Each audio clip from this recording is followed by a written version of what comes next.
Boa tarde, pessoal. Essa é a primeira parte da primeira aula do módulo de nefrologia renal.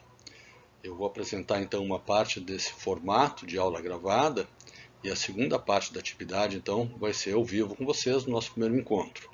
Tá? Aqui eu vou apresentar então alguns conceitos iniciais sobre a estrutura e algumas coisas básicas do funcionamento do rim. Vou deixar algumas questões para vocês, né, e depois vamos desenvolver o resto no restante da atividade no nosso próximo encontro. Vamos começar a falar alguma coisa sobre função dos rins. Tá? Para que se entenda a função dos rins, vamos entender um pouco a estrutura deles. Vocês devem ter ouvido falar nos famosos peixinhos do professor Marcelo. Vamos falar deles. Isto aqui é um glomérulo de um peixe. O glomérulo é o elemento que filtra o sangue, é a estrutura filtrante dos rins. Os glomérulos começam a aparecer na história dos seres vivos a partir dos peixes, glomérulos mais estruturados. Por que acontece isso? Esse é um peixe-anjo, um peixe que vive em água salgada. Para que ele possa manter o seu equilíbrio, a sua homeostase osmótica e hidroeletrolítica, ele precisa ter mecanismos que o ajudem a viver nesse meio. Então, esses mecanismos eles precisam eliminar o excesso de sódio, não deixar que aquele excesso de sódio da água fique dentro dele, e por outro lado, reter a água, não deixar que essa água saia toda para recompor o equilíbrio osmótico. Então, um peixe de água salgada tem que conservar sódio, tem que eliminar sódio e tem que conservar água. Esse peixe aqui se chama pacu, é um peixe de água doce. Na água doce é exatamente o contrário. A água ao redor do peixe ela é hipoosmolar. Então, para manter o equilíbrio das células do peixe nesse meio hipoosmolar, o peixe tem que ter estruturas que façam o contrário do peixe de água salgada. Esse peixe tem que reter sal, reter sódio e eliminar excesso d'água. E aí chegamos no salmão. O salmão ele é um peixe que vive em água salgada, mas a reprodução dele acontece em águas doces geladas, nos rios gelados. Ele sobe os rios para procriar. Então, em alguns momentos da vida dele, ele tem que reter sódio e eliminar água. Em outros momentos, ele tem que fazer exatamente o contrário, eliminar sódio e reter água. Bom, é para isso então que existe o rim, é para isso que existe o glomérulo e o néfron, o aparelho urinário, para cumprir uma dupla função. Qual é que é essa dupla função? A gente pensa, inicialmente, nas funções do rim como uma função de eliminação de substâncias, eliminação de resíduos do metabolismo. Mas, além dessa função de eliminação, então, o rim tem uma função importantíssima, que é uma função de conservação. Em alguns momentos ele vai ter que conservar sódio, eletrólitos, em alguns momentos ele vai ter que conservar água. Então a função do rim é uma função complexa, ela não é só uma função de eliminação de substâncias, mas uma função também de conservação. E através então dessa eliminação e conservação seletiva, em algum momento algumas coisas, em algum momento outras, o rim vai fazer uma regulação do meio extracelular, do meio do compartimento extracelular, que a gente vai estudar um pouco disso mais adiante. Então, ele vai regular nesse compartimento extracelular o volume do compartimento, o volume extracelular, a osmolaridade, a composição iônica, o pH, e indiretamente vai contribuir de forma fundamental para o controle e regulação da pressão arterial.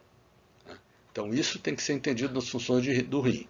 Eliminação de algumas coisas, conservação de outras, e através então de eliminação e conservação seletivas, vai exercer uma regulação do meio extracelular, em todos esses aspectos. Além disso, tem outras funções do rim que a gente considera elas um pouco separadas, porque não dependem do processo básico de filtração e trânsito da urina nos túbulos, que é as funções que a gente chama de endócrinas, que é a produção de alguns hormônios, que está envolvido no metabolismo de alguns outros hormônios e outras estruturas. Então o rim fabrica eritropoetina, a gente vai falar disso mais adiante, que é o hormônio que estimula a produção de glóbulos vermelhos na medula óssea. Também vai participar da ativação da vitamina D3. Vocês devem ter visto isso no endócrino. A vitamina D3 ela precisa ser ativada em primeira instância no fígado, em segunda instância nos rins, para que ela tenha a sua forma então ativa. E também os rins vão participar do metabolismo da glicose. Vamos ver então um pouquinho como é que isso acontece. Vamos começar falando da estrutura do rim e do néfron. Então os rins vão fazer isso pela filtração glomerular, pela manipulação tubular, vamos falar disso mais adiante, e esse conceito básico então dessa filtração e manipulação tubular a gente vai chamar de depuração. Tudo isso a gente vai ver em aulas mais adiante. As funções endócrinas são principais, a hidroxilação da vitamina D2 e D3, ele vai fazer isso no túbulo proximal, das mitocôndrias, a produção de eritropoetina, de prostaglandinas, armazenamento de glicogênio e gliconeogênese que vai acontecer no túbulo proximal. Tudo isso a gente vai detalhar mais adiante. Então, qual é a estrutura disso?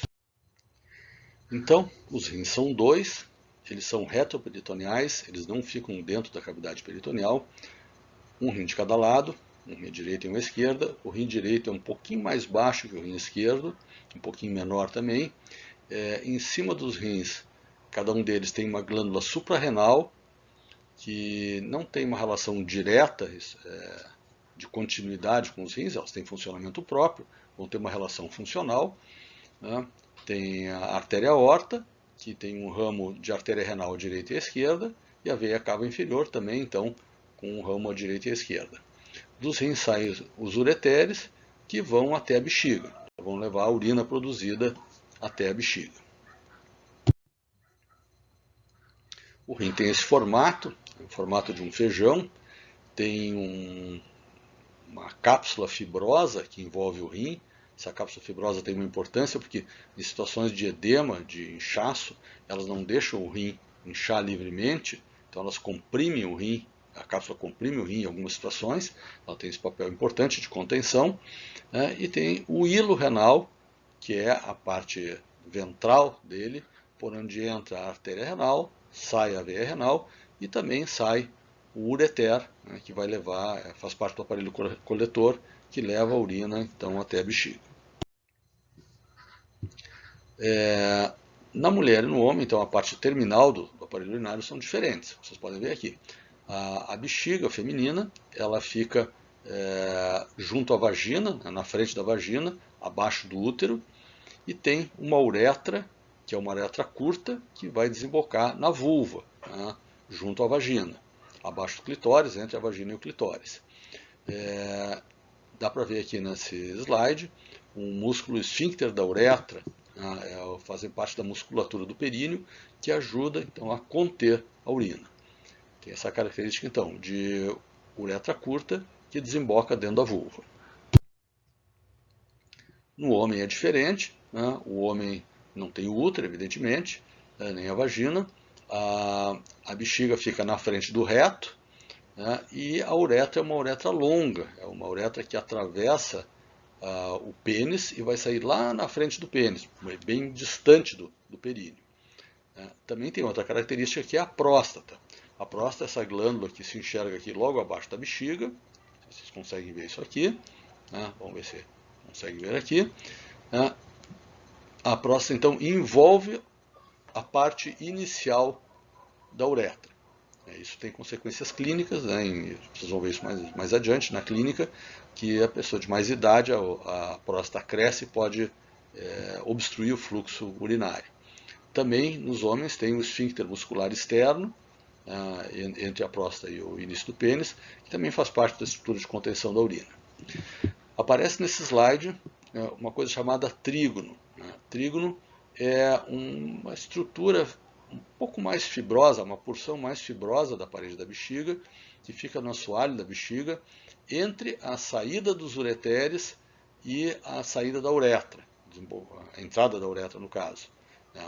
Essa estrutura ela tem uma função clínica, porque é a estrutura que vai se alterar primeiramente quando tem crescimento da próstata. É uma estrutura um pouquinho mais fibrosa. É importante saber que a uretra, perdão, os ureteres entram na bexiga por trás, eles não entram pela frente da bexiga. Eles vão entrar na bexiga por trás, como mostra aqui nesse slide, né, aqui, né, e isso tem uma função, eles passam também por dentro da parede da bexiga. Essa passagem dos ureteres por dentro da parede da bexiga funciona como se fosse uma válvula. Isso ajuda a impedir o retorno da urina da bexiga para os ureteres. Depois que a urina cai na bexiga, ela não deve, em situações normais, retornar pelos ureteres. O retorno, o refluxo vésico ureteral, que é uma doença, uma alteração grave, que pode ter consequências importantes. Então, a passagem do ureter por dentro da parede da bexiga tem essa função de contenção, uma função de válvula funcional. Então, os rins eles têm esse formato de feijão, eles pesam em torno de 170 gramas cada um, e tem uma porção mais externa chamada córtex e uma porção mais interna chamada medula, que dá para ver aqui na figura. Eles, para vocês terem uma ideia, eles são entre 500 mil e 1 milhão de néfrons por rim. Ou seja, a gente tem entre 1 milhão e 2 milhões de néfrons cada pessoa. Isso também tem um conceito clínico importante. Por quê? Porque nem todos os fenômenos fisiológicos e patológicos que acontecem nos rins vão acontecer em todos esses 2 milhões de néfrons ao mesmo tempo. Vamos falar disso mais adiante. Aqui dá para ver um pouquinho melhor. A porção externa é o córtex, e a porção mais interna, a medula, ela também tem duas partes. Uma parte chamada pirâmides e uma parte chamada colunas. Essas aqui são as pirâmides e aqui entre as pirâmides tem as colunas. Elas têm estrutura e função um pouquinho diferente. A gente vai ver logo em seguida.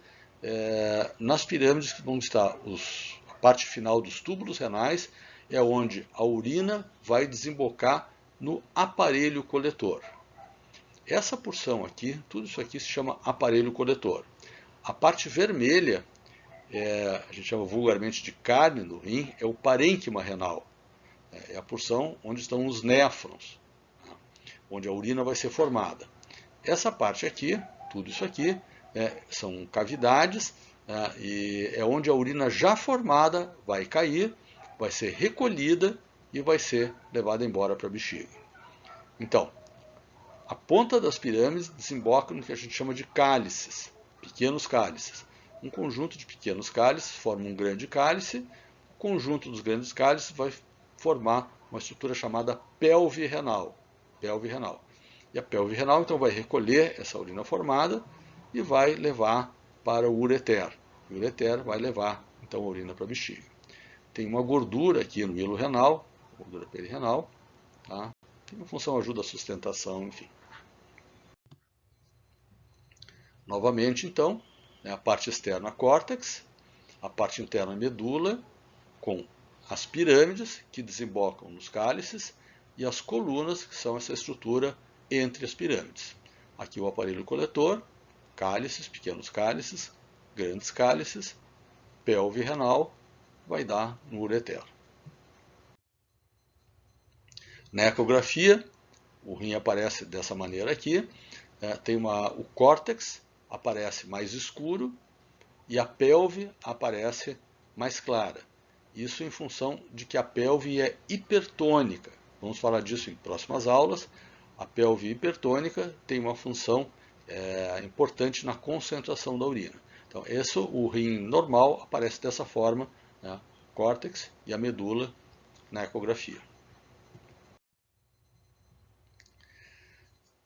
Essa é a unidade funcional do rim, é o chamado néfron. O rim, como a gente viu, ele tem de 500 mil a 1 milhão de glomérulos por rim, e cada glomérulo, então, dá origem a um néfron. Então, cada pessoa vai ter 1 milhão a 2 milhões de néfrons. Isso é a unidade funcional do rim. O que é o néfron? O néfron, ele começa no glomérulo, onde o sangue é filtrado para dar o início ao processo de formação da urina. esse líquido filtrado vai passar através de uma rede de túbulos, e nessa rede de túbulos ele vai ser modificado até chegar lá embaixo, na papila, onde ele vai cair no cálice. A partir desse momento, isso passa a ser urina propriamente, e a partir de gotejar no cálice, ele não será mais modificado. Todo o processo de formação da urina e alteração desse líquido se dá então, no glomérulo e nos túbulos. Então, esses glomérulos têm um túbulo proximal, logo após o glomérulo, o néfron tem essa estrutura. O glomérulo, o túbulo proximal, a alça de Henle descendente e ascendente. Nesse ponto, a alça ascendente entra em contato de novo com o hilo glomerular, tem uma estrutura chamada mácula densa, vamos falar dela. Túbulo distal, aqui tem alguma variação de nomenclatura, aqui eles chamam isso aqui de túbulo conector, nem todo mundo usa esse nome, mas é uma porção final, então, do túbulo distal, pode ser chamado túbulo conector, ou já túbulo coletor, e aqui o ducto coletor, tá? Que é a estrutura final dos túbulos, que vai também alterar esse líquido, vai regular esse líquido, e vai, então, levar a urina ao seu final. Vocês podem ver que a gente tem duas populações de néfrons. Uns néfrons mais profundos no córtex, são chamados néfrons justamedulares, que tem uma alça longa, que vai até quase o final da medula. E tem néfrons mais corticais, que tem uma alça de Henle mais curta, que chega só até a primeira, segunda porção da medula. Isso tem consequências fisiológicas funcionais. Do ponto de vista de concentração de diluição da urina, a gente também vai falar disso mais adiante. Então, essa estrutura de túbulos, ela fica dentro das pirâmides. Os glomérulos, eles ficam no córtex. Glomérulos só ficam no córtex, não tem glomérulo na medula. Os túbulos têm, tanto no córtex como na medula. Mas, então, é nas pirâmides que fica essa rede tubular dos ductos coletores que vão levar a urina até a papila renal. Entre as pirâmides existem, então, as colunas. O que tem, então, nas colunas, se não é túbulo? Nas colunas vão ter vasos, são estruturas de sustentação, e os vasos principais renais vão passar através das colunas. Aqui a gente vê um pouco melhor, a artéria renal, vê que os vasos, as artérias intrarrenais vão passar por dentro das colunas e não por dentro das pirâmides. A gente vai ter então um segmento que vai para o polo superior, para o polo médio anterior, posterior e para o polo inferior. A artéria renal principal vai se dividir então em ramos que vão para todo o rim. Aqui se vê um pouco melhor, então a artéria renal, artéria segmentar superior, média e inferior, e as artérias segmentares vão se dividir nas artérias chamadas interlobares, que são essas que passam por dentro das colunas. Interlobares passam nas colunas entre as pirâmides. Essas interlobares, que são perpendiculares à cápsula renal, à superfície do rim, quando chega no limite entre a medula e o córtex, elas se dividem em artérias que são paralelas à superfície do rim. Essas artérias são artérias chamadas arqueadas ou arciformes, pelo formato que elas têm. Elas são paralelas à superfície do rim, bem na divisão entre córtex e medula. E dessas artérias arciformes vão sair artérias menores, que são as artérias interlobulares, que vão dar origem às arteríolas renais, que por sua vez vão dar origem aos glomérulos. Então, artéria renal, artérias segmentares, artérias interlobares, arqueadas ou arciformes, interlobulares, que vão originar as arteríolas e vão dar origem aos glomérulos. Novamente o néfron, só para repetir, a gente já viu esse slide. Tem então um grupo mais cortical e um grupo mais justamedular. E então isso é uma biópsia renal, isso é uma biópsia do córtex renal. em que a gente vê glomérulos e túbulos e vasos. No córtex tem glomérulos, túbulos de vários tipos. Aqui tem túbulos de vários formatos, a gente vai ver mais adiante como é que são esses túbulos. Né? E se fosse uma biópsia da medula, não teria glomérulos. Então, né? Uma pirâmide. Córtex tem glomérulos aqui. Dos glomérulos, então, ó, artéria arqueada ou arciforme, daqui sai a arteríola, a artéria interlobular, que dá na arteríola que vai formar o glomérulo. Do glomérulo saem os túbulos, a rede de túbulos, que vai desembocar então nos ductos coletores, que vão levar a urina até a papila renal, onde vai cair dentro do cálice. Tá? Nas pirâmides, dentro da medula, não tem glomérulo. Isto é uma papila renal, é uma foto vista de dentro do cálice, né? Tem os furinhos, né? Isso aqui se chama lâmina crivosa ou cribosa, que são os furinhos, né? dos inúmeros ductos tubulares, né? Túbulos distais que chegam então até aqui para pingar a urina já fabricada. Uma característica muito importante do néfron é a sua estrutura vascular. A gente viu então que tem artéria interlobar, artéria arqueada ou arciforme, artéria interlobular e arteríola. Essa arteríola que vai chegar no glomérulo, que vai formar o glomérulo, se chama arteríola aferente, que vai até o glomérulo. O glomérulo é uma rede de capilares. O que acontece, né, depois dos capilares? O que vem estruturalmente depois dos capilares? Vênulas. Só que no rim não é assim. O rim tem uma peculiaridade muito importante, fundamental. Tem uma arteríola, tem a rede de glomérulos, a rede de capilares glomerulares, e sai daqui novamente uma arteríola, chamada arteríola eferente. Então, o glomérulo tem, antes dele, uma arteríola e depois dele também uma arteríola. Qual a característica dessas arteríolas? Contraem e dilatam. Dilatam e contraem. Com isso, vai ter uma regulação do fluxo e da pressão sanguínea dentro do glomérulo. Da arteríola eferente, então, vão sair assim, aí sim, uma nova rede capilar. Aqui vai ter uma segunda rede capilar, que é uma rede capilar que vai acontecer por volta dos túbulos. Esses capilares aqui se chamam, então, capilares peritubulares. Rede de capilar peritubular.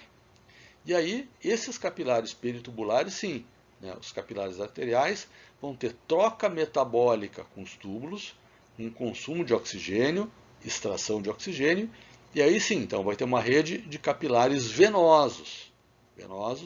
Aí sim, vai ser a venulização então, do sangue e dos capilares. Vai ter então uma rede de vênulas, né, que vão voltar até a veia interlobular e aí retornar até a cava inferior. Então, arteríola, capilar, arteríola, capilar. Capilar venoso, vênula, né, de novo para as veias. Isso tem um papel fundamental na regulação do processo de filtração glomerular. Novamente a mesma coisa, para reforçar, arteríola, capilar glomerular, arteríola.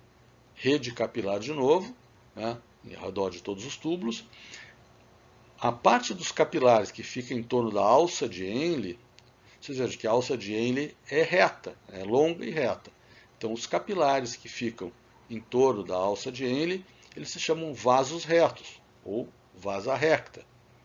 Isso é uma característica de nomenclatura. E aí vocês veem que, então, é aqui que vai ter o capilar arterial, que vai virar capilar venoso. Aqui vai ter troca metabólica, consumo de oxigênio, né, extração de oxigênio, eliminação de CO2. Essa relação entre os capilares e os túbulos renais também é fundamental no processo de regulação renal. Por quê? as trocas dentro da formação de urina, a gente vai ver mais adiante, na segunda parte da aula, a formação de urina passa por trocas de solutos e de água e de líquido de dentro do capilar. Dentro do capilar vai ser colocado para dentro do túbulo e de dentro do túbulo vai ser reabsorvido para dentro do capilar.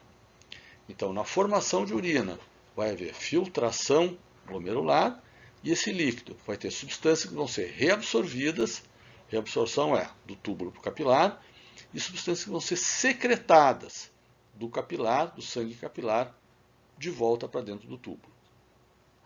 Então, em toda a estrutura dos túbulos vai ter uma rede capilar em volta. Este, então, é o glomérulo, embora aumenta, a gente vai falar a estrutura fundamental do rim. Como é que ele se compõe? O glomérulo, então, tem uma estrutura, uma arteríola aferente, veja que tem uma camada muscular aqui na arteríola aferente, da qual vai sair uma rede de capilares, um novelo capilar. Esse novelo capilar, então, vai se continuar novamente numa arteríola chamada eferente, que também tem uma parede muscular. Esse novelo glomerular ele está dentro de uma cápsula epitelial. Então, o sangue que é filtrado, o líquido filtrado vai cair dentro dessa cápsula, dentro da cápsula de Bowman. Essa cápsula se chama cápsula de Bowman. E, então, esse líquido filtrado, que sai do sangue, cai dentro da cápsula epitelial, e ele vai continuar através da rede tubular para ser, então, manipulado. Vai haver reabsorção de substâncias, reabsorção de água, secreção de substâncias, secreção de água, até que, então, lá no final vai dar origem à urina. Isso aqui é o hilo glomerular, aqui à direita, o hilo glomerular, em contato com a arteríola aferente e a arteríola eferente, tem uma estrutura chamada mácula densa. A mácula densa faz parte do túbulo. Isso aqui é um túbulo, é um segmento tubular, faz parte da alça de Henle, da porção ascendente da alça de Henle. Na realidade, a mácula densa faz bem o limite, a divisão, onde termina a alça de Henle e começa o túbulo distal. Alguns textos dizem que a mácula densa faz parte da alça de Henle, alguns textos dizem que a mácula densa faz parte do túbulo distal. Ela está exatamente na fronteira. Então, mácula densa é uma porção do túbulo, tem uma estrutura especializada, fundamental na regulação da filtração glomerular. Outra coisa importante, vejam aqui que tem nervos, tem uma inervação na arteríola aferente. A arteríola aferente também está sujeita, então, a uma regulação pelo sistema nervoso autônomo simpático. Então, esse é um slide de microscopia eletrônica, em que mostra a arteríola aferente, o glomérulo e a arteríola eferente. Novamente, uma biópsia para reforçar a imagem. Então, o glomérulo, a gente vai detalhar melhor a estrutura desse glomérulo, uma arteríola aferente, aqui isto é uma arteríola eferente, provavelmente, e tem uma quantidade de túbulos, isso é um córtex, aqui são os túbulos proximais e distais, cada túbulo com uma estrutura diferente, uma função diferente, que é o que vamos ver mais adiante. Então, na segunda parte da aula, que vai ser uma aula conversada com vocês, nós vamos detalhar um pouco mais a respeito da formação da urina. Até lá!